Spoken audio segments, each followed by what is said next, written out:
Hey, everybody. Welcome back to part 3 of the series with Douglas White as we explore all things about law of attraction. Last week, we talked about some spiritual myth busting, and we ended kind of giving you this idea that contrast in your life could be seen in a different way. And today, we're going to dive all in to contrast. So, Douglas, do you want to just share with anybody who doesn't know what we mean when we say contrast, what that is?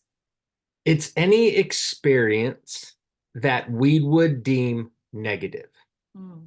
Our human being self loves to label, positive, negative, good, bad, right, wrong, right? So these are situations where something's going wrong, let's say. Cool. I think this topic is really cool because I think that a lot of people take contrast personally, like as a personal attack from the universe or the person or situation that it's coming from, and they create. Last week we talked a lot about really detaching from the story and the weight that we put into the things that happen. And that's the number one thing I've realized about contrast in my relationship with it was that when I didn't see it as a bad thing and I just saw it as an experience that was happening, everything shifted for me. How about for Yeah. you? Yeah. So contrast for me is definitely an ongoing structuring of a relationship. There's no doubt about it. I feel like when I was inside of baseball and I was living my dream, let's say, right, at the time, I think I was pretty good with dealing with contrast. Meaning like I really didn't get knocked off my pedestal that much, right?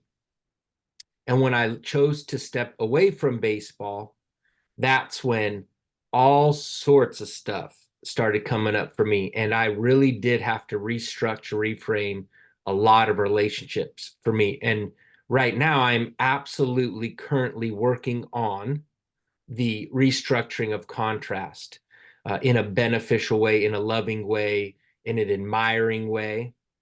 And I think one of the most important things we could do here is when we talk about contrast.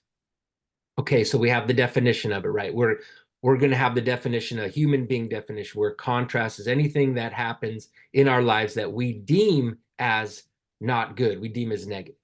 Okay, but you and I both know, I think we would agree on immediately, that contrast is never a bad thing. I love it. And so that's the thing that's great. Like you being able to get to that place in your life, that's freedom. Like people want to know, how do you create freedom in your life? That's one way.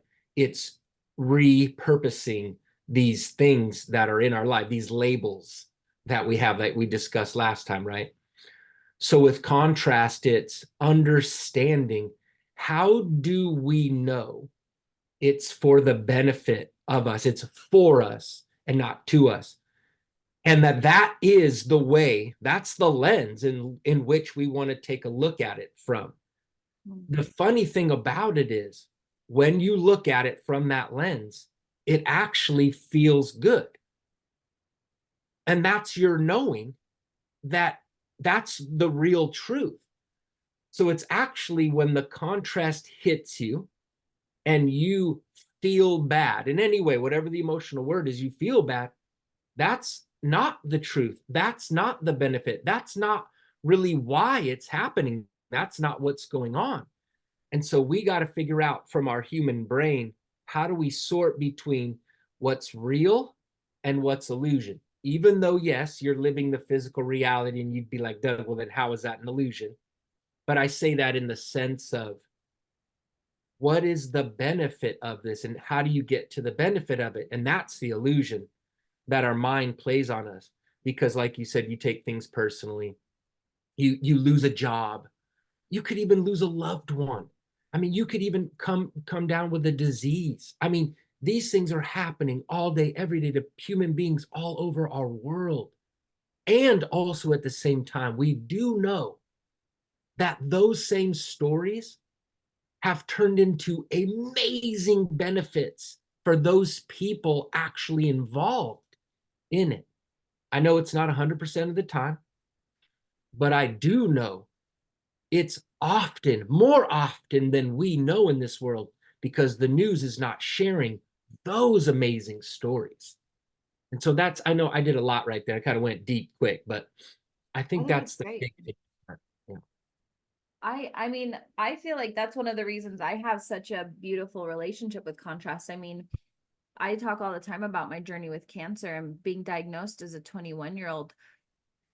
It literally saved my whole life. Like it Mhm. changed everything for me. All of and that's the thing, all of my what other people would call negative experience have not them personally created who I am, but the way that I responded to them created who I am now. And I think that's the beautiful thing about contrast is when you can step away from it and realize, like, us humans, we have this perception that life is always supposed to feel joyful and happy. And that's not true. We're supposed to experience every array of emotions from the lowest lows to the highest highs. And it's only when we don't attach things to them that we can fully feel them.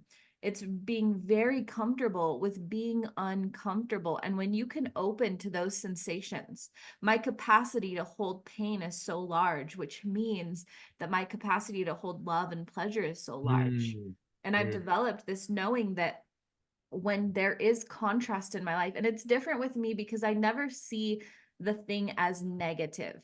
For example, when I get triggered, when I get in an uncomfortable position, I never see it as negative. I can feel the annoyance, the frustration, the irritability, whatever might come with it, mhm, and I can sit with it because I know it's showing me more of what I do desire. When you feel jealous of somebody, it's your soul saying, you have the ability to be there. Let your heart stretch open to that instead of attaching these stories of they're better than me or I'm worse than them or they don't deserve that or whatever. Just say, this is something showing me what I'm mhm. capable of or what an inner part of me desires, right? And For so sure. it's all about that perspective that you put on whatever situation of contrast is coming up in your life. Yes. I think there's three main things to contrast that we all want to know. What is contrast, right? We define the definition. What is it for? And how do I receive the benefit from it? Yeah. And so the what is it for is like what you were just talking about. It's for the sifting, it's for the fine tuning, it's for the direction of your focus. So contrast comes up so you can make a better decision, a more informed decision. So immediately contrast comes up, you know what you don't want, you know what you do want. Abraham says that all the time, right? And it's our ability as focusers, as creators, because that's who we are as human beings. We are focusers and we are creators and we are movers of energy.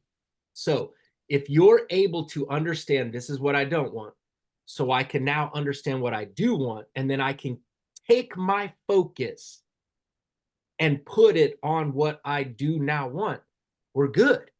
We're in the clear. That's how you receive your benefit because now you understand what you do want. And so the benefit meaning like you can now take the benefit of it, meaning you've got the clarity from the situation.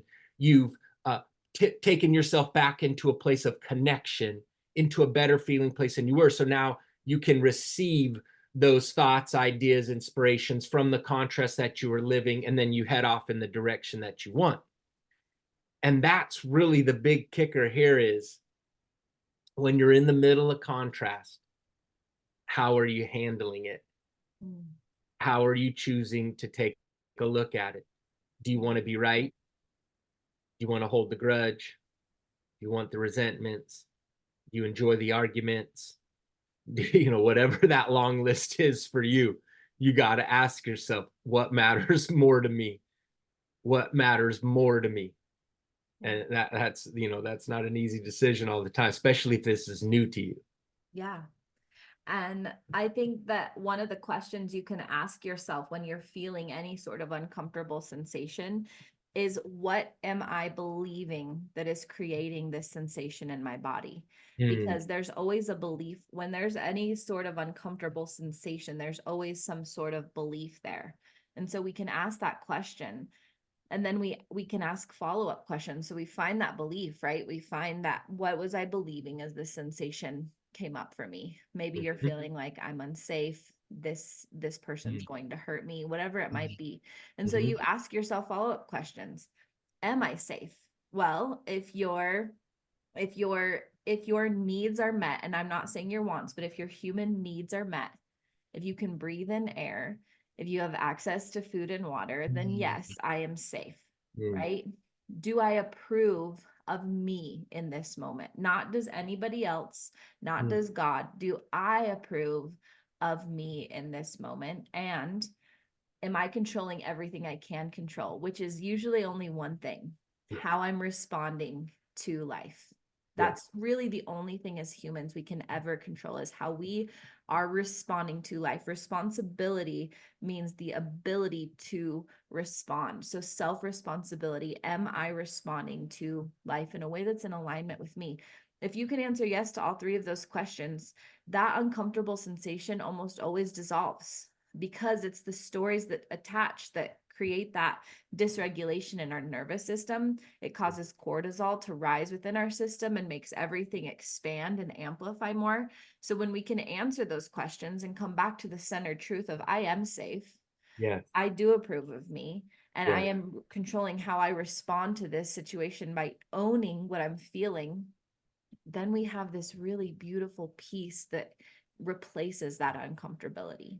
Yes, for sure. I think you brought up a really good point there, is that I think sometimes as human beings, we get confused with what is going on inside our body when we start feeling these ways. We take that as, oh no, something's wrong, I'm in trouble, or whatever that is. And really that's just a conversation between you and you. That's the connection between you. It's not to say like there's not chemicals in your body and they're not reacting and they're not doing their job. And so, but that's the thing. They're doing their job. That's what's supposed to be going on when you feel these ways. Those are those alerts you get. Those are the warning bells. Those are the signals you get. So those should be embraced, because it's like, wow, thank you for the communication.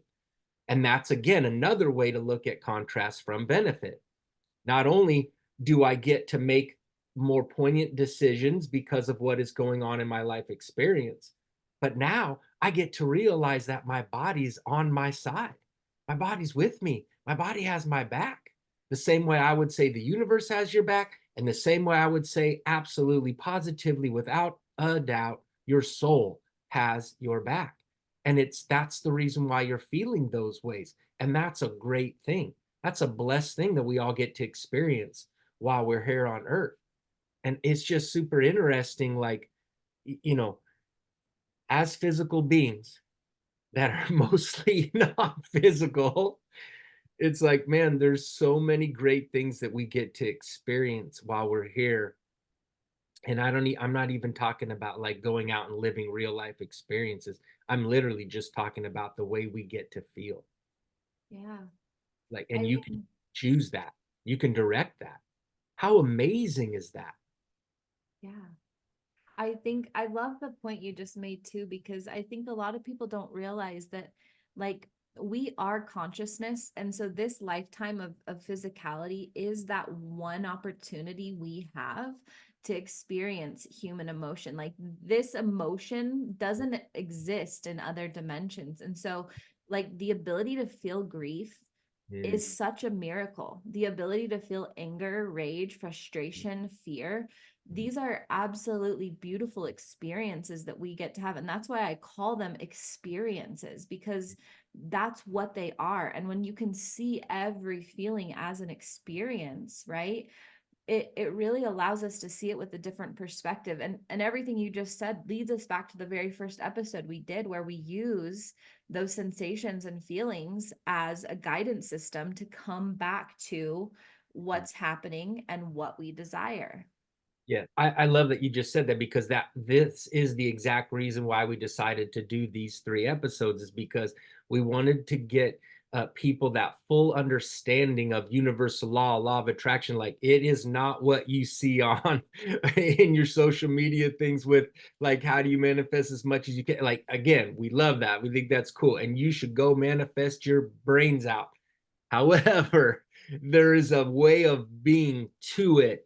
And it's a practice every day. It's a practice. And the better you get, the better you get. And because the better you get, the better it gets, means the better your life gets. Your ability for happiness, for love, just like you were talking about earlier, how you can feel all that pain, which means the duality of it is I can feel all that love. And that's really what you want to be doing here on earth, is to give and receive love. I don't know of a better feeling place while you're here on earth than when you're in that mode of either giving it or receiving it Yeah, fully. it's so good. When you when you're in that place, man, you don't want to go anywhere. You don't want to do anything except whatever is in front of you right then and there, because that feeling is undeniably great. I love that. And I know we said this, I can't remember in what episode, but all of these contrasting feelings that you're feeling are how you're responding to the love available to you in that moment. And so Mhm. it's all coming back to love. And so you're always one small choice away from being in that frequency and vibration of love, and that should give you hope, because if you're always in love and it's simply the way you're perceiving or responding to the love present, you can always shift to respond to the love present in a way that allows you to open to receive it fully. For sure. I want to, if it's cool with you, I want to give like a couple examples of different types of contrast, like, Oh, let's do it. because a lot of people think like contrast is just when, again, something bad's happening to them. And really it's like, well, okay, let's open up the view of contrast. Like contrast is happening all day, every day for your benefit, right? And so I'm actually, it's kind of funny because I'm in Toastmasters and I'm writing this speech this week. I'm giving it in another day, and it's on leadership and being a leader. Okay. And so I thought of like, well, what even is a leader and how do you become one, and all that good stuff, right? And I have two examples, because how do you become a leader, in my opinion, is based off how you're perceiving and picking up on your own life experiences. So the two examples I give are this: when I was in baseball with the St. Louis Cardinals, I was a young coach, 2008, my first year with that organization. I didn't really understand how to be a good coach yet, how to be a good leader. I was caught up in discipline and authoritative type leadership. Okay. That absolutely was not going to work in professional baseball. I didn't know it at the time. I stepped in. That's who I was. That's what I did. I quickly saw from the contrasting experiences, me wanting and trying to be a disciplinarian, the reactions I would get from the players. I quickly realized from that contrast, wow, something's going on here. I didn't get lost necessarily in our arguments, even though they happened. Afterwards, I stepped away from the arguments and go, I don't want that to happen. I don't want to feel this way. I don't want to communicate this way. What do I need to do? Oh, okay. This is, so I identified, well, what type of coach do I want to be? How do I want to feel inside the realm of coaching? I figured that out. I saw examples. I used examples. I saw other coaches and I go, ooh, that feels good. Ooh, I like the way that player's reacting to that. And off I went. And then I just kept fine tuning that, right? Another example. And this example is awesome. I think this is the best example ever. And I think everybody in the world should have this experience at least one day in their life. Go work at a restaurant. I've worked in many restaurants when I was a kid, and I've done all the things inside the restaurant. Let's just talk about being a waiter or a waitress, right? There are so many things out of your control to assist your table. People think when they come into the restaurant, they sit at the table, that just things are just like happening like this. And it's like, no, man, I'm taking your order and I hand it off and I have no control of it after that, right? Learning that, being inside a restaurant, understanding that, I quickly learned when I go into a restaurant, this is how I want to treat those people that wait on me. Yeah. Period. Done. Point blank. from that moment on, I'm in restaurants. I tip this way all the time. I don't care how bad they are, what troubles are going on. I tip this way and I treat this way. I don't care anything that's going on the other side of the curtain, right? Again, that's contrast. That's like me being an experience and taking from that experience what I want to take away from it, now how I want to be. Same way you think about how your parents brought you up, right? Those experiences you have with your children, whatever that is. And so I just wanted to share a couple of those, good practice for my speech.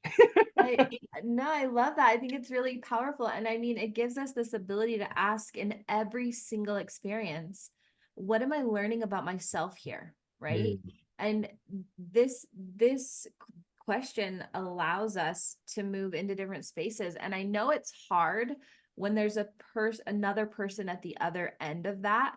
yeah, And I know it can be really hard to put the blame on them, but in every single circumstance, yeah. it is showing you. For example, I was in a really abusive marriage when I was 18 years old.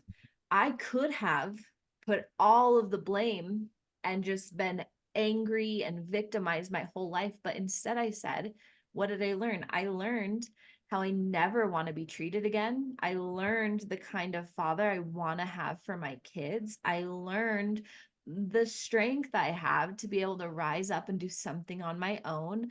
I Mm, learned the healing abilities within my body. mm, I learned so much. mm. And now I can look at this person with gratitude for showing me these things because I know without a shadow of a doubt what is good for my personal being and what I desire to call into my life. There doesn't have to be this hate or resentment or victimhood that comes with it. There gets to be this amplification of joy Mm. from that experience because it shows us what we don't want anymore. And when we see what we don't want, we know exactly what we do want. Yeah. I love that you just brought that up. And it's like most people believe, and I would have said this too, years back, that your soul connections while here on earth are only positive ones. Like your soul family that comes in, that's only you're only connecting with soul, you know what I mean? The ones that feel the Mhm. best.